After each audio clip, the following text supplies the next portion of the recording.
ओम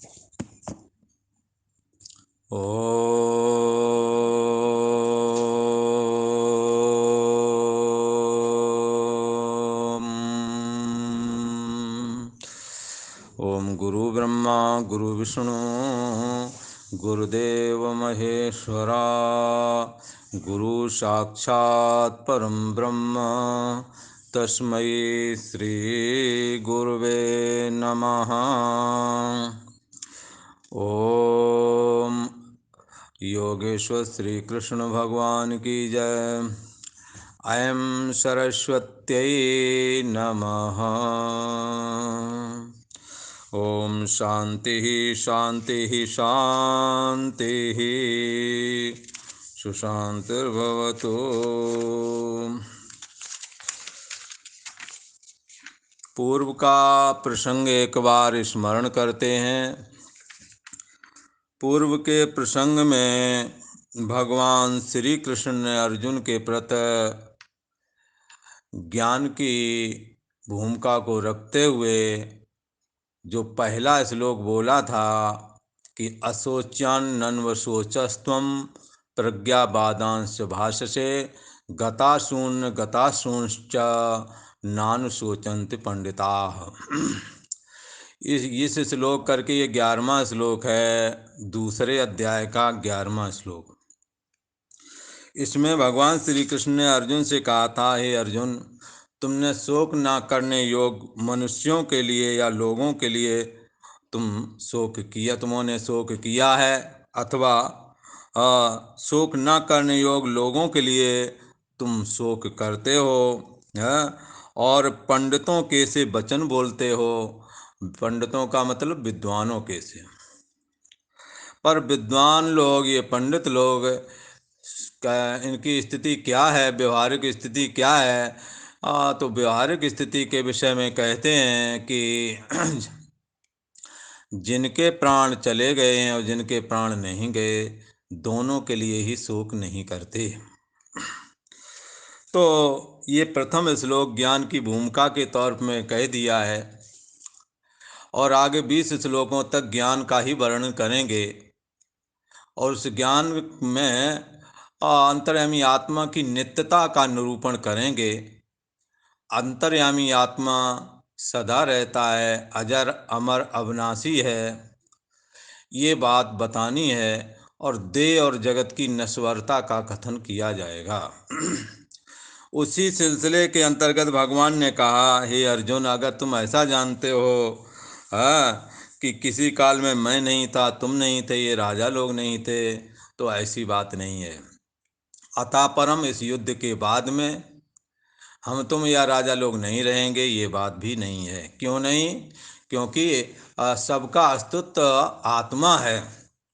जैसे घड़े का अस्तित्व मिट्टी है, जितने भी मकान दुकान आदि बने हुए हैं, घड़ा है, सुराही है, कुल्हड़ आदि है, इनका अस्तित्व मिट्टी है।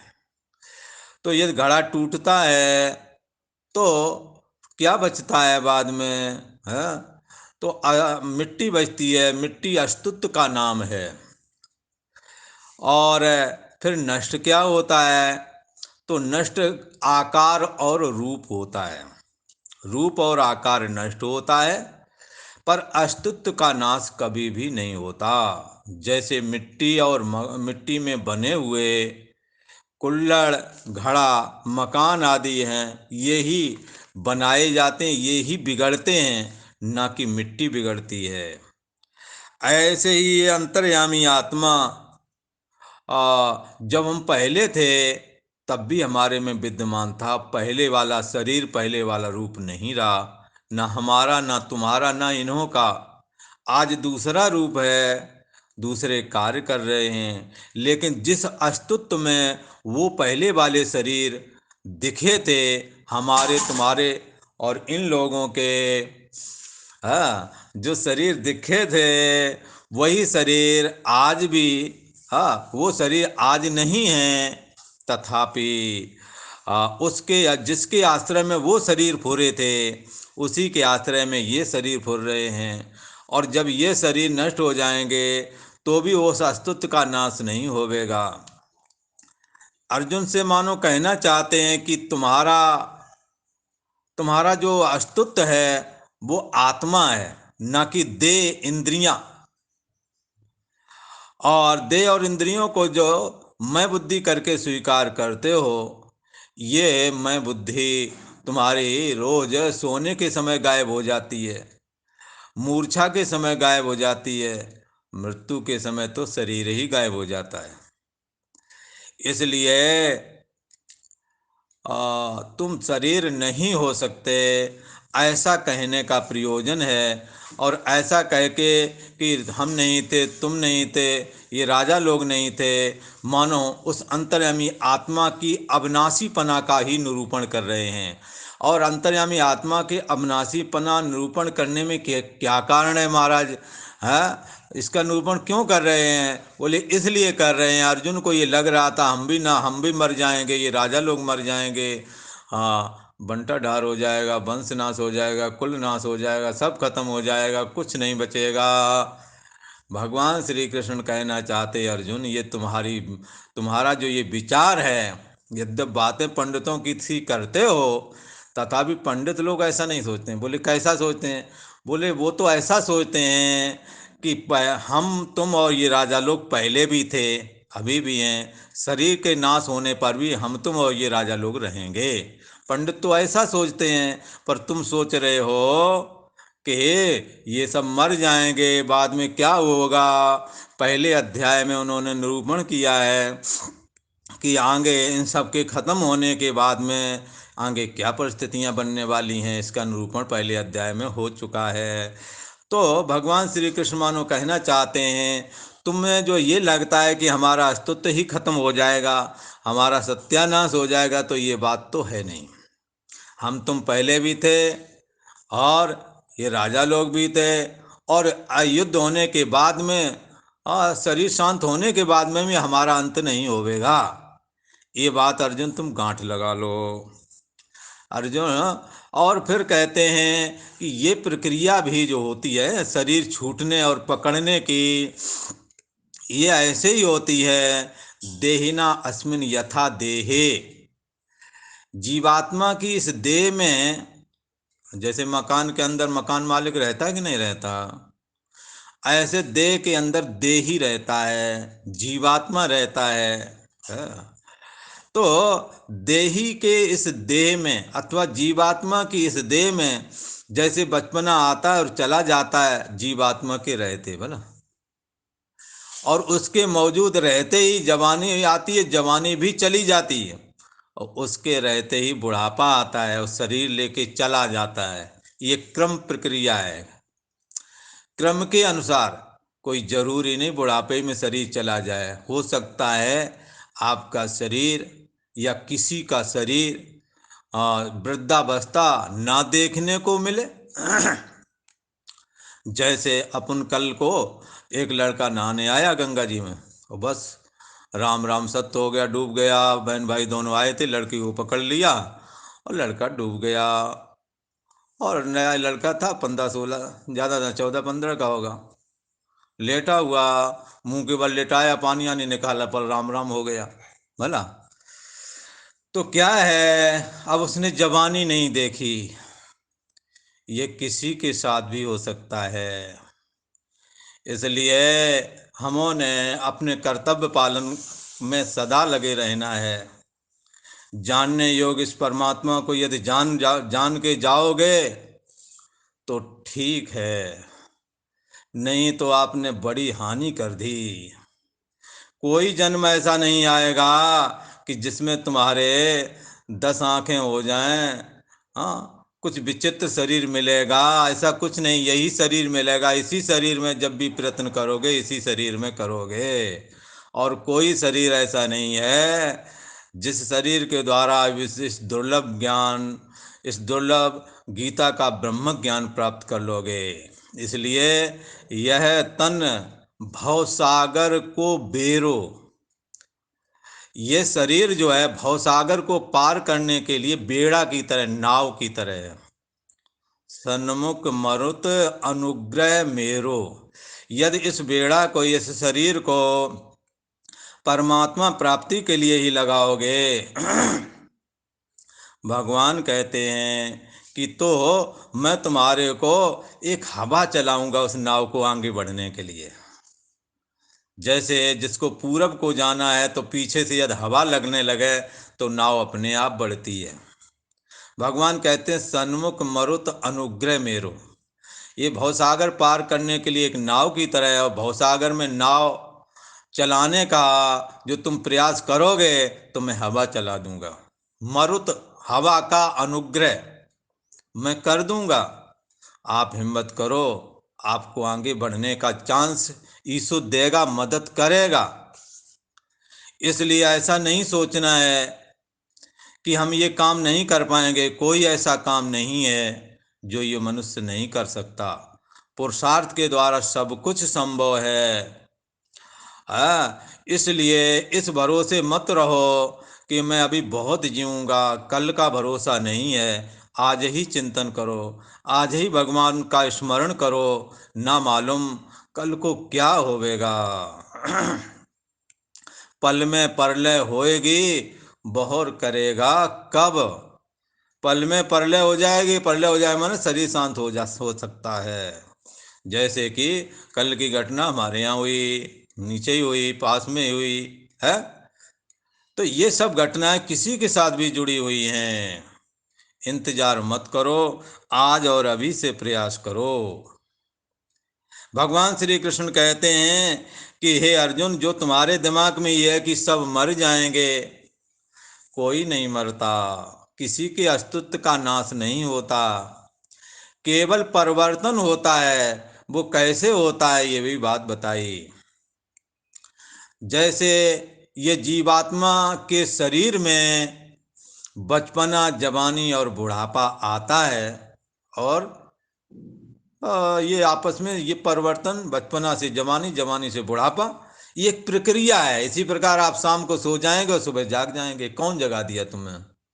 दिन में बहुत चिंता करते रहे, हमारा ये बिगड़ जाए, वो बिगड़ जाए। जब गाढ़ी नींद आ गई तो सुबह जब आंखें खुले तो वो चिंता तुम्हारे को जो थी कि मेरा क्या बनेगा, मेरी रक्षा कौन करेगा, किसने तुम्हारी रक्षा की थी, किसने मकान दुकान रखाया था?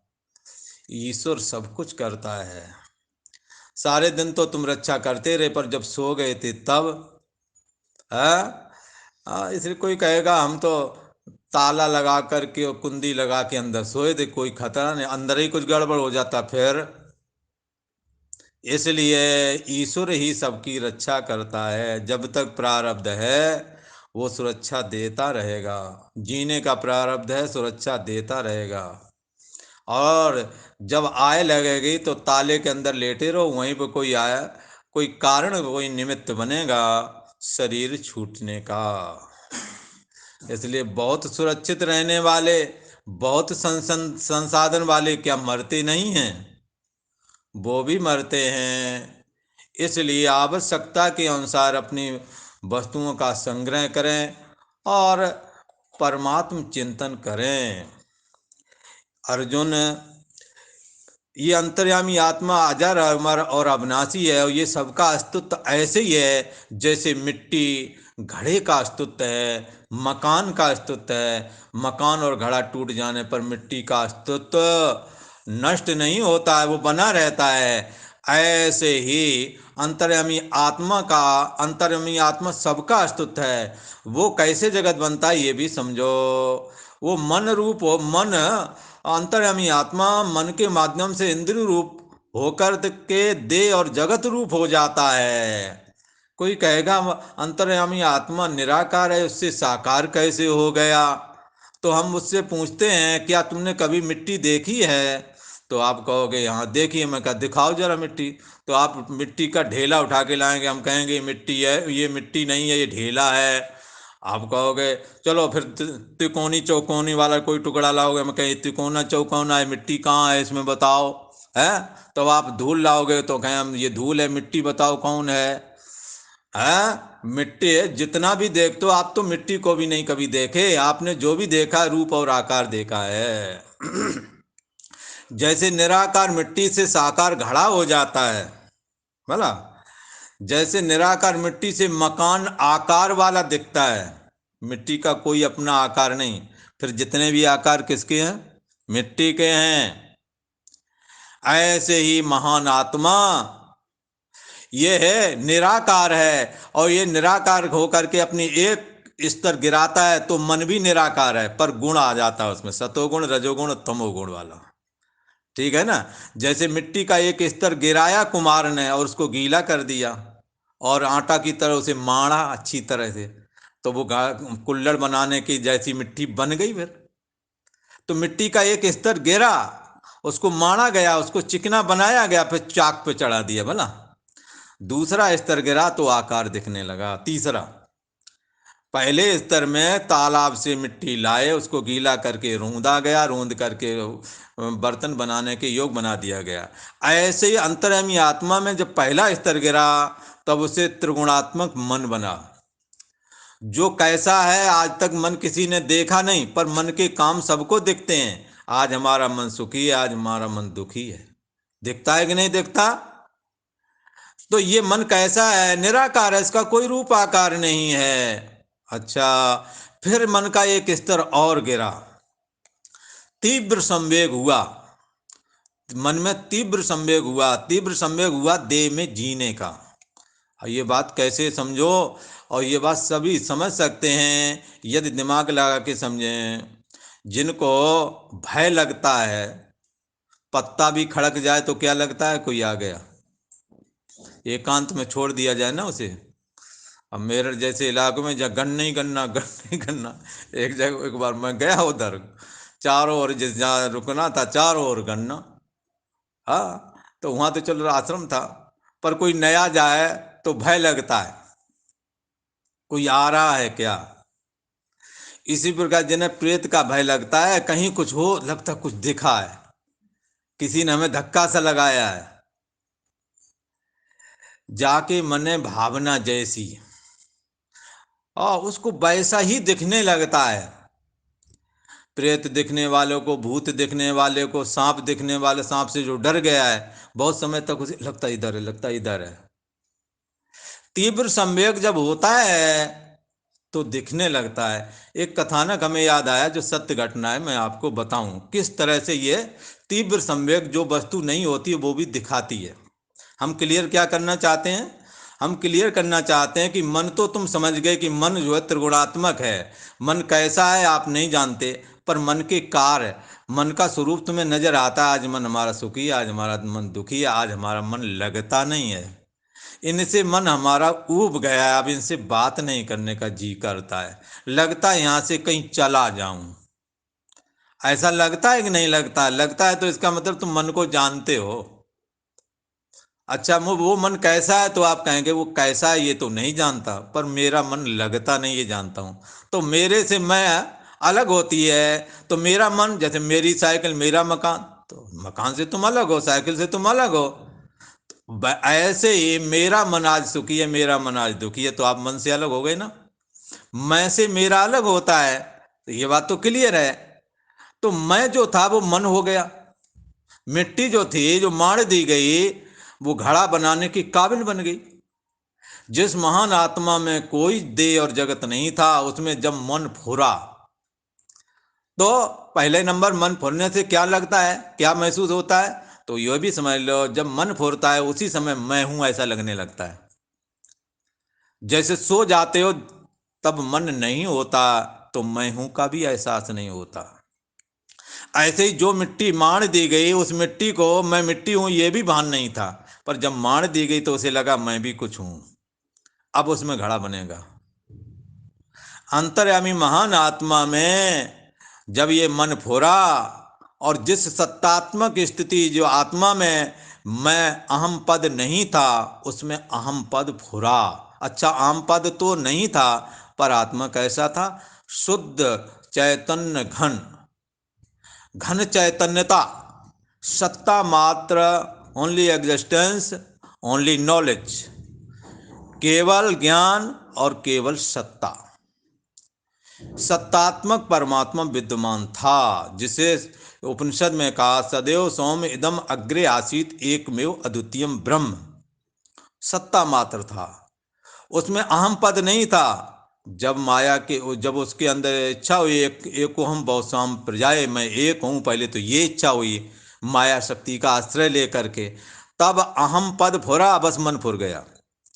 अहम अस्मि ऐसा लगे अगर किसी को तो जान लो कि मन है यहाँ। यदि अहम अस्मि ना फुरे तो समझ लो मन नहीं है, इसका मतलब सो रहा है या मूर्छा में या मरण को प्राप्त हो गया। मरण क्या है? मन शरीर से निकल जाना, मन का दूसरा नाम जीव है, बोला। तो अब इस हम ये कहना चाहते हैं कि किस प्रकार से ये तीव्र संवेग अपने को देह और जगत के रूप में दिखाता है। ये दो स्तर तो गिर गए, जैसे मिट्टी का एक स्तर गिरा, घड़ा बनने की काबिल मिट्टी बन गई। अंतर्यामी आत्मा ने एक स्तर अपना गिराया, तो जिसमें अहम नहीं था उसमें अहम भाषित होने लगा। ठीक है। अब तीसरे स्तर में देह और जगत बनता है, और ये तीव्र संवेग से, उदाहरण के लिए जैसे स्वप्न है, आप दिन में जो सोचते रहे, जो करते रहे, वही आपने स्वप्न में देखा। आपका अपना शरीर चारपाई पर लेटा हुआ है, आपके अपने परिजन अगल बगल लेटे हुए हैं, पर आप स्वप्न अवस्था में अपने को पहाड़ पर देख रहे हैं, और वहाँ भी तुम्हें भय लग रहा है, लगता कोई सर्प मेरा पीछा कर रहा है, कोई शेर मेरा पीछा कर रहा हो, भाग रहे जान बचाने के लिए, फिर लगता है मैं पहाड़ से गिरा, बोला, और गिरते हुए किसी नीचे नदी कोई झील थी उसमें गिर पड़ा जाके, बोला, ऐसा लगता है। तो हम आपसे पूछते हैं कि वो स्वप्न व तुम्हारा अपना देह तो चारपाई पर लेटा हुआ, वो पहाड़ वाला देह कौन था? वो पहाड़ कहाँ से बन के आया? ठीक है ना। वो झील कहाँ से बन गई? वहां भी आसमान दिख रहा था, ये आसमान कहाँ से आया? मन का तीव्र संवेग, मन में ये सामर्थ्य है कि वो किसी भी चीज की रचना कर लेता है। तीव्र संवेग चाहे तो दुख की वजह से हो और चाहे फिर सुख की वजह से हो। प्रेम करने वाले लोग या लड़के अथवा लड़कियां, स्त्री या पुरुष, स्वप्न में भी प्रेमी और प्रेमिका को नाना प्रकार की चेष्टाओं में देख लेते हैं। ये किसने बनाया? वहाँ का शरीर, वहाँ के हालात, वहाँ के मकान, ये किसने बनाए थे? और बनाए तो बनाने में वक्त चाहिए ना, ईंट गारा इकट्ठा करो, सीमेंट सरिया सीमेंट इकट्ठा करो, वहाँ तुरंत कैसे मकान बन गया? जिनके लड़के नहीं थे उन्होंने देखा, उन महिलाओं ने, उन माताओं ने देखा कि मैं बच्चे की अंगुली पकड़ के चल रही हूँ, मेरे बच्चा है। इस बच्चे होने के लिए वक्त चाहिए, 9 महीने का वक्त चाहिए, और बहुत सारी जो बातें वो होनी चाहिए, पर वो वहाँ कुछ नहीं है, फिर भी ये कैसे हो रहा है? इसको कहते हैं मन का संवेग। ये मन का संवेग किसी भी कारण हो सकता है, सुख के कारण भी, दुख के कारण। तो मैं आपसे एक इस विषय में एक सत्य घटना कहता हूँ, किस प्रकार से मन में तीव्र संवेग संवेग जगत की रचना करता है। हमारे पास में बहुत समय की बात है, लगभग 20 साल पहले एक आया था, नया ही लड़का था, उसके भी एक लड़का था। विवाह में पत्नी मर गई, बहुत दिमाग की तौर पर बहुत परेशान था। उसे लगता कि मुझे कहीं चली गई है, मर तो गई, उसे यही लगता था कहीं गई है, आ जाएगी। हमारे से कहा, महाराज ऐसी ऐसी बात है, मैं क्या करूं? मैंने कहा क्या करो, जाने वाला आदमी तो गया, अब वो तो लौटने वाला नहीं है। और यदि लड़का ना होता तो हम ये भी कह देते ब्याह कर लो जाकर दूसरा, और क्या।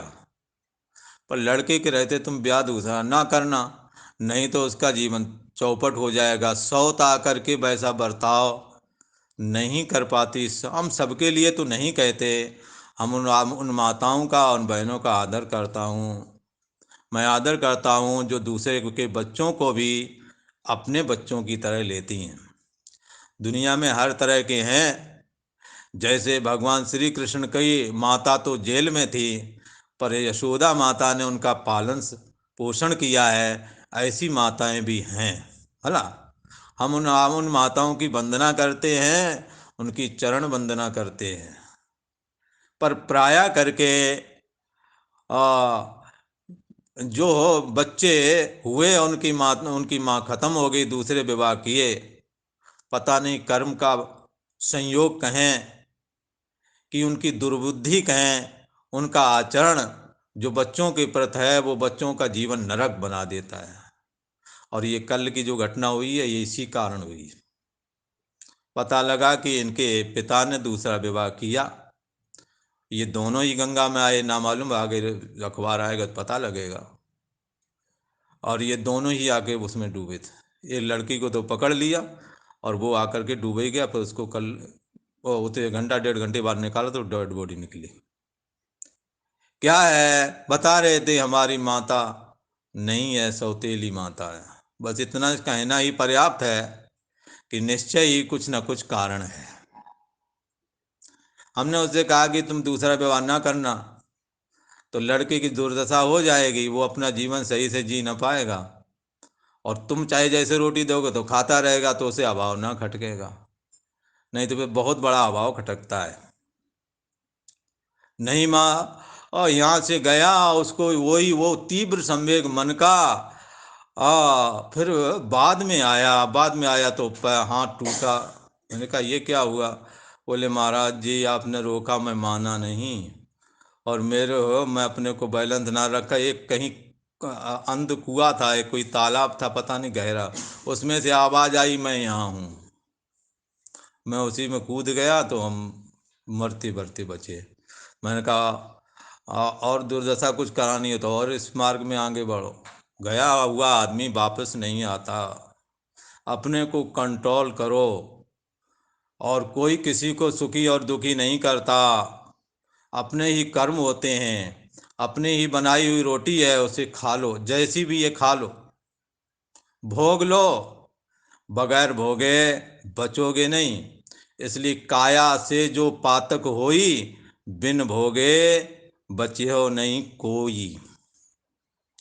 अपने कर्मों को भोग लेना चाहिए।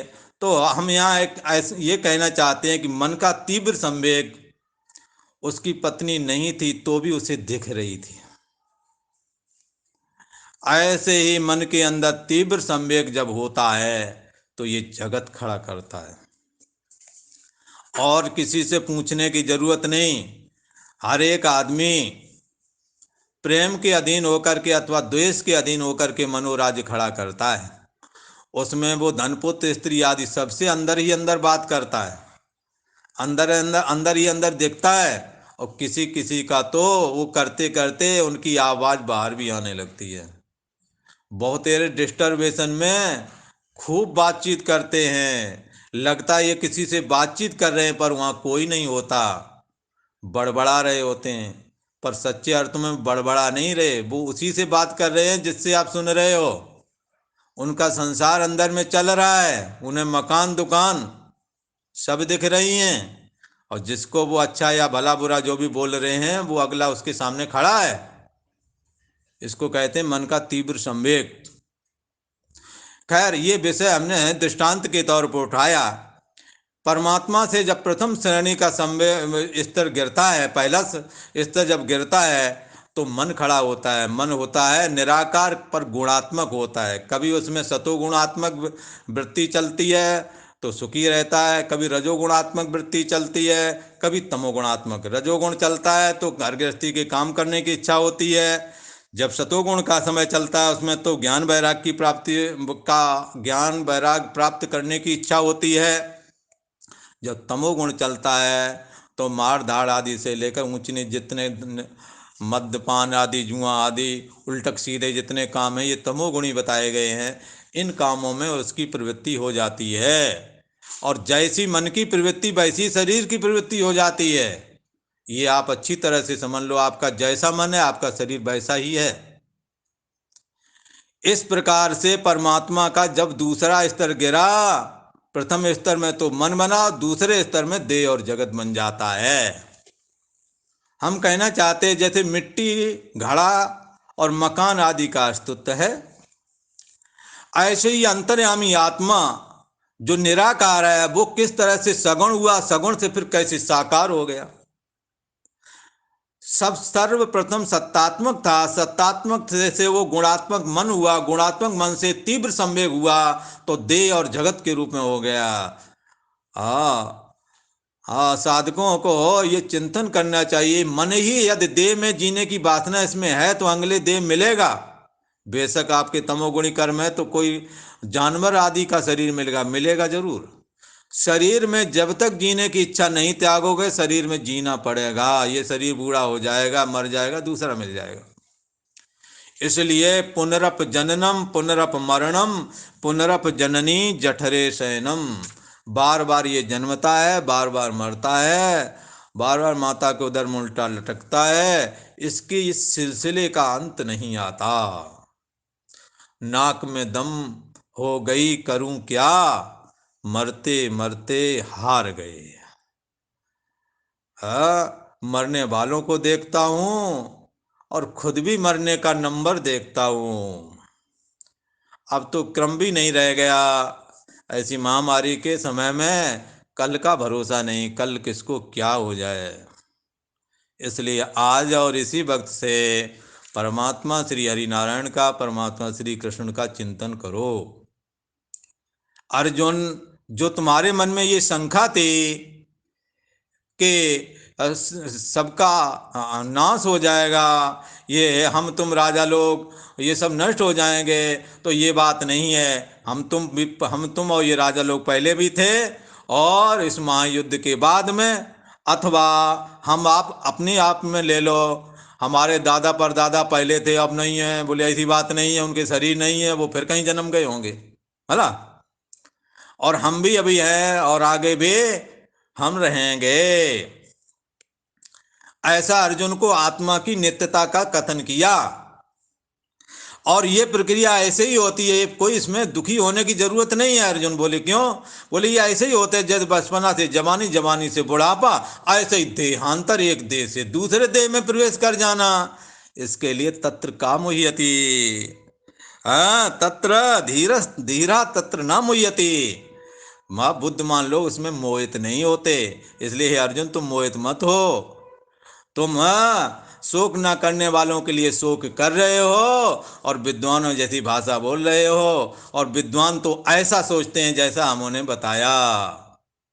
विद्वान सोचता है कि कोई नहीं मरता, जो जानता है वो तो अमर मृत्यु मृत्यु को तर जाता है, जो नहीं जानता वो भी नहीं मरता। अस्तित्व सबका बचता है। इसलिए बुद्धिमान लोग इसमें मोहित नहीं होते, पर तुम मोहित हो रहे हो। विद्वानों जैसी भाषा बोल रहे हो, विद्वानों जैसा आचरण तुम्हारा नहीं है। ये 20 श्लोक, अशोच्यान्नन्व शोचस्त्वम प्रज्ञावादांश भाषसे गताशूंश्च नानुशोचंत पंडिता। ये 11वें श्लोक तक के से लेकर 20 तक इसी श्लोक का व्याख्यान है। अर्जुन ने कहा ठीक है, आप कहते हो कि आत्मा अजर अमर अविनाशी है, तो फिर ये सुख दुख आदि ये कैसे, ये फिर यदि ऐसा हम जान जाएं तो ये बंद हो जाएंगे क्या? ठंडी गर्मी ये खत्म हो जाएगी क्या यदि हम उस अंतर्यामी आत्मा को जान जाएं तो? ये क्या, इसका क्या होवेगा? हाँ, राग से प्रेम उत्पन्न हो जाता है, द्वेष से दुख होता है। ये राग द्वेष से हमारी छुटकारा मिल जाएगा क्या? जन्म मृत्यु से तो बता दिया कि यदि जान जाओगे छुटकारा मिल जाएगा, आगे कहेंगे, अभी तो नहीं कहा। भगवान श्री कृष्ण कहते हैं ऐसी बात नहीं है अर्जुन। यदि सर्दी लगेगी, सर्दी तो शरीर को लगती है, तो शरीर में लगने वाली सर्दी को अंतर्यामी आत्मा जानता है, और जब गर्मी लगती तो भी जानता है। वो जानना पना में केवल जानना ही पना है, और वो अपना निज स्वरूप है। शरीर की सर्दी गर्मी को आपको बर्दाश्त करना पड़ेगा। ज़्यादा सर्दी लग रही है, कपड़ा पहन लो, भला ज़्यादा लग रही है, रजाई ओढ़ लो। सर्दी की निवृत्ति इस प्रकार कर लोगे। बोले ज़्यादा गर्मी लग रही है तो बोले पेड़ की छाया में बैठ जाओ, ठंडी ठंडी हवा लगे, निवृत्ति हो जाएगी। इनका कोई उपाय ना होता तब तो बात अलग थी, पर इनके निवृत्ति के उपाय हैं। इनकी निवृत्ति ऐसे ही होगी। यदि तुम्हारा कहीं राग हो गया है और आप राग की वजह से दुखी हैं तो राग कम करना पड़ेगा तुम्हें। यदि द्वेष बुद्धि हो गई तो द्वेष छोड़ना पड़ेगा। सुख दुख में सम होना पड़ेगा।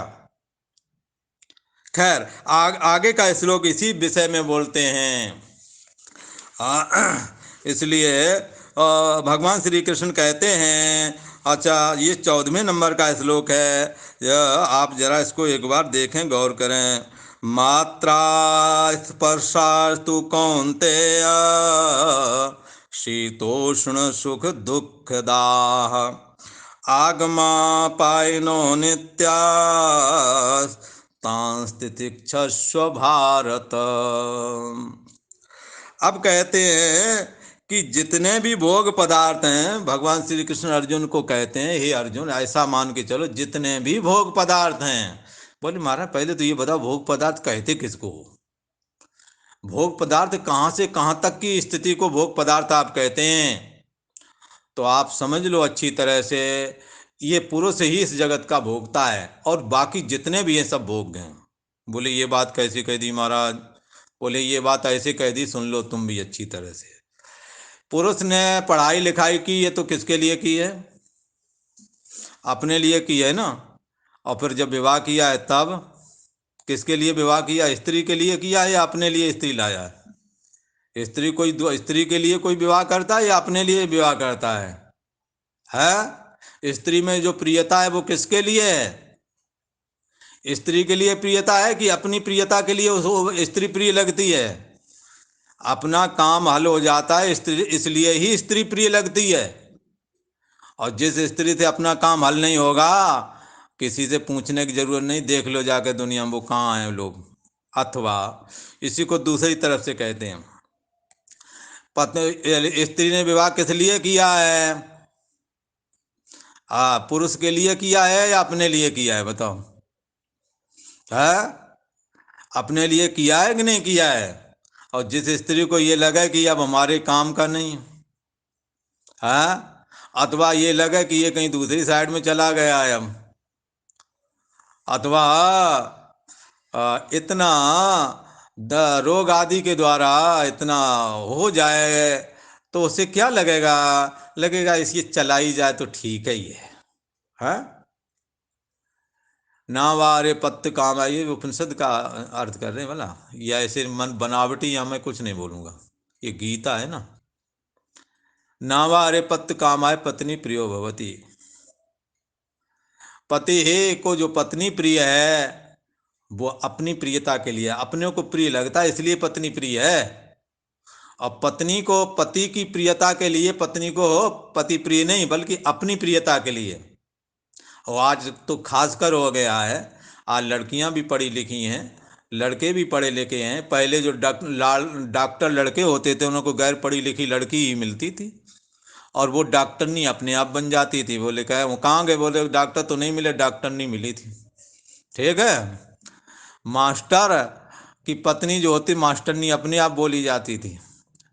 आज डॉक्टर मास्टर सब डिग्री वो भी प्राप्त करे हैं, दोनों हम बराबर के हैं। पत्नी कौन वहां बने? सब सब पति बने हुए हैं, एको पत्नी नहीं है यहाँ। इसलिए सुख कहाँ से प्राप्त हो गए? एक माइनस एक धनात्मक एनर्जी चाहिए, पर सभी धनात्मक बन जाए तो क्या होगा? स्त्री ऋणात्मक एनर्जी है और पुरुष धनात्मक एनर्जी है, तभी इन्हें सुख मिलता है। और दोनों ही धनात्मक यदि हो जाएं, या धनात्मक ऋणात्मक शरीर होते हुए भी यदि धनात्मक सोच ऋणात्मक बना ले तो फिर क्या होगा? जो सुख, जिस सुख की कामना करके ये किया जाता है वो नहीं मिलना है। यही वजह है पत्नी कहीं नौकरी कर रही है, पति कहीं नौकरी कर रहा है। बोला ये दाम्पत्य जीवन नहीं है, ये व्यापार का पार्टनरशिप है। तो उन्हें सुख काहे को मिलेगा? और उन्होंने उन्होंने जीवन में हासिल करने का क्या प्रयास किया? केवल पैसा। दाम्पत्य सुख भी अगर हासिल करना होता तो उस तरह से करते, पर वो भी उन्होंने किया न, तो उनकी इच्छा रही और ना ही उन्हें जीवन में कभी नसीब होवेगा। ना उन्हें प्यार से, ना उन्होंने प्यार से कभी को किसी को कुछ दे पाए और ना आगे दे पाएंगे। क्योंकि धनात्मक ऋणात्मक एनर्जी का जो दाम्पत्य जीवन में बंधन किया, संस्कार किया जाता है, वो इसीलिए किया जाता है कि एक दूसरे से प्यार पूर्वक बर्ताव करें और दूसरों को भी अपने द्वारा बनाई हुई वस्तुओं के द्वारा प्यार बांटें। ये चीज़ उन्हें इसका अनुभव ही नहीं होता। लड़के कई लड़के हैं विदेश में, पत्नी है कहीं और ये कहीं हैं, और पति पत्नी और लड़का हैं पति पत्नी लड़का क्या, या केवल कागज में लिखने भर के लिए हैं। मकान खड़ा कर दिया है, नौकर पोंछा लगा रहे, वहां कोई रहने वाले तक नहीं है। ऐसे धन का क्या करोगे? ऋषियों ने ऐसे समाज परिवार नाम की जो संस्था बनाई थी, कोई ऐसे बनाई थी क्या? इसकी परिकल्पना की थी क्या कि पत्नी कहीं रहेगा पति कहीं रहेगा, अब कोई परिजन आ जाए तो नाश्ता के लिए होटल से कहोगे जाके, हैं? इसलिए ये जीवन सुखी नहीं करता। इसलिए ये जितने भी भोग पदार्थ हैं ये अनित्य हैं और ये पुरुष के हैं। अपने सुख के लिए पुरुष स्त्री जोड़ता है, अपने सुख के लिए पुरुष मकान बनाता है, अपने सुख के लिए संतान पैदा करता है। कई तो कहते हैं संतान उत्पन्न करना ये बड़ा बंधनकारी है। मेरे को लगता है इनकी एक कैसी घिनौनी बुद्धि बनी जा करके। शास्त्र कहता है एक एक पति पत्नी को या दाम्पत्य जीवन जीने वालों को कम से कम अपने यहाँ 10 संतानें होने की इच्छा रखनी चाहिए। एक जवाब दे, दो जवाब दे या मर जाएं तो तुम किसकी आश्रय रहोगे? जिंदगी भर कमाई की और कोई बगल आंखें गड़ाए बैठा है, ये बूढ़ा होने दो या ये बूढ़ी होने दो, क्योंकि ब्याह तो इसने किया नहीं है। पता है ना एक दिन थोड़े सा करना है बस, इनका कोई आगे पीछे इन्होंने संबंध धन की वजह से रखा तो है नहीं कहीं, न किसी दिन इनका आना है न जाना, वो लोग सब पता लगा लेते हैं। ऐसे काम करने वाले बस ऐठ जाते हैं, क्या हुआ कि वो कुछ पता ही नहीं लगता इनका। संपत्ति भी कहाँ गई कुछ पता ही नहीं। ये जीवन निष्फल जीवन जीते हैं ये लोग। किसी के काम इस करके नहीं आते, इन्हें अब लगता है बहुत ज्यादा बुद्धिमान है। अपने परिजनों को पहले ही तिलांजलि इसलिए दे देते, वो तो ऐसा है वो ऐसा है, वो उसने ऐसी चुगली करी, बहुत गंदे लोग हैं, ऐसे तिलांजलि दे देते हैं। और इनको तिलांजलि फिर देने वाले तैयार हैं, अगल बगल वाले नजर गड़ाए, इन्हें पता ही नहीं है कि हम किसी की निगरानी में भी चल रहे हैं। इन्हें नहीं पता है, पर ये निगरानी में ये लोग चल रहे होते हैं, ये किसी के टारगेट पर होते हैं। हाँ, जो हो किसी से नाता नहीं रखते। इसलिए परिवार नाम की संस्था से आप जुड़ के रहो, सबसे प्यार बना करके रहो। बेशक आप पति पत्नी कमाने वाले हो तो भी कुछ ऐसी हिम्मत जुटाओ कि हमारे परिजन जब आएंगे तो हम चाय नाश्ता बाहर से नहीं खुद बनाएंगे, चाय जैसे बनाएं हम खुद बना के खिलाएंगे, और अपने आए हुए परिजनों का अपने घर में किसी तरह से भी अपमान नहीं करेंगे। प्राय करके ये पढ़े लिखे लोग घर में बुला करके कायदे से, फिर देखो भी किस तरह से ये अपमानित करते हैं। इस करके ये अपमान उसका नहीं, इन्होंने मानो अपने पांव कुल्हाड़ी मारी है। ये इनके साहित्य ही बीतना है, हमने इससे बचना है। ये जो जितने भी भोग पदार्थ अनित्य हैं, जैसे पत्नी मिली है ये हमेशा के लिए नहीं मिली है। जन्म से पहले पत्नी आई थी क्या? मरण में किसी की पत्नी साथ में गई है? अथवा पति साथ में मिला था या साथ में जाएगा? और पुत्र जो हो गया वो साथ में जाएगा। कल की घटना, पुत्र तो चला ही गया, बाप वहीं था रो रहा था, माँ थोड़ी रो रही थी, बहन ज्यादा रो रही थी, वही तो माँ दूसरी माँ सौतेली थी। आप समझ सकते हो ये भोग पदार्थ कितने अनित्य हैं, कितने दुखरूप हैं। इनके लिए सर खपाई मत करो। थोड़ा समय आंखी नीचे भोर भया, जवानी कब ढल जाएगी, ये उम्र कब ढल जाएगी किसी को पता नहीं। इसलिए भज गोविंदम भज गोविंदम भज गोविंदम मूढ़मते। अरे मूढ़मते, परमात्मा नारायण का स्मरण करो, गोविंद का भजन करो और सभी का सत्कार करो। कबरा गर्व न कीजिए, कोई कहे क्यों ही, बोला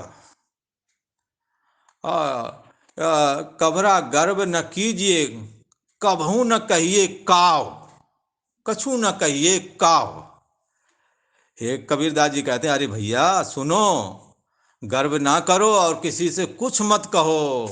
बोले क्यों ना कहूँ, ये हरामी है, ये गंदे लोग हैं, क्यों ना कहूँ, ये किसी काम के नहीं है। अरे बोले मत कहो, जिनके लिए तुम्हें लगता है ये किसी काम के नहीं, ये गंदे हैं, क्या पता कल को इन्हीं से काम पड़ जाए। हाँ, कबरा गर्व न कीजिए, कभू न कहिए काओ, अभी तो नाव समुद्र में, क्या जाने क्या हुए। संसार रूपी समुद्र में पड़े हैं, और जब तक हमारी शरीर रूपी नौकाएं हैं, किसी से भी काम पड़ सकता है। जिनसे हम नफरत कर रहे हैं, हो सकता है कल को उन्हीं से काम पड़ जाए, और लल्लू पुच्चू करके दुनिया भरे की चापलूसी करके, हमने ऐसा नहीं कहा था, वो तो ऐसा था, वो तो वैसा था, दुनिया भरे के बहानेबाजी करके फिर उन्हीं से काम निकालना पड़े। हो सकता है आप बड़े हो गए हो। हाँ, छोटे लोग सुई की तरह है, बड़े लोग कुछ है। हाँ, तलवार है, तलवार का जहाँ काम है वहाँ तलवार करती है, जहाँ सुई का काम है वहाँ सुई करती है। इसलिए सबको जोड़ के, सबको मिल के चलो। भोग पदार्थ अनित्य हैं, ऐसा हृदय में जानो, और इन अनित्य भोगों के लिए सुखी और दुखी नहीं होना है। ये जान के चलना है, जो हमसे जुड़ा है कल बिछुड़ेगा। बिछड़े वाले का वियोग का संयोग होता है, संयोग का वियोग होता है। ये सृष्टि का नियम है। ये किस लोग याद करते हैं, कल को इसका फिर वो करेंगे, क्योंकि ये असोचन नन्व सोचस्तुम वाला जो 11वां श्लोक है, भी इसका व्याख्यान 20 श्लोक तक किया जाएगा। इसलिए मैंने ज़रूरी समझा कि इसको पुनः एक बार इसकी संगत बिठा दी जाए, आगे को फिर चलेंगे। तो मात्रा स्पर्शास्तु कौन्तेय, शीतोष्ण सुख दुखदा, आगमा पायनो नित्यास, तांस्तितिक्षस्व भारत। हे कुंती पुत्र अर्जुन, गर्मी सर्दी और सुख दुख को देने वाले और इंद्रियों और विषयों के संयोग तो उत्पत्ति और नाशवान वाले ही हैं, इसलिए ये अनित्य हैं। और इन चीज़ों को तो सहन करना पड़ता है। सर्दी गर्मी बरसात आदि जो भी है ना, ये सुख दुख देने वाले जो हैं, जो कोई सुखी करता है कोई दुखी करता है, तो सुखी में हमने बहुत ज़्यादा अपने हृदय को प्रफुल्लित नहीं कर लेना है, और उन सुखों को सब कुछ नहीं मान लेना है। और थोड़ा धन मिल गया अब तुम इतराते फिर रहे, ये सब नहीं होना चाहिए। और थोड़ा सा दुख आ गया आंसू डालते फिर रहे हो, चारों हर जगह सुनाते फिर रहे, ये नहीं करना है। इनको सहन कर लो। ओम शांति शांति शांति।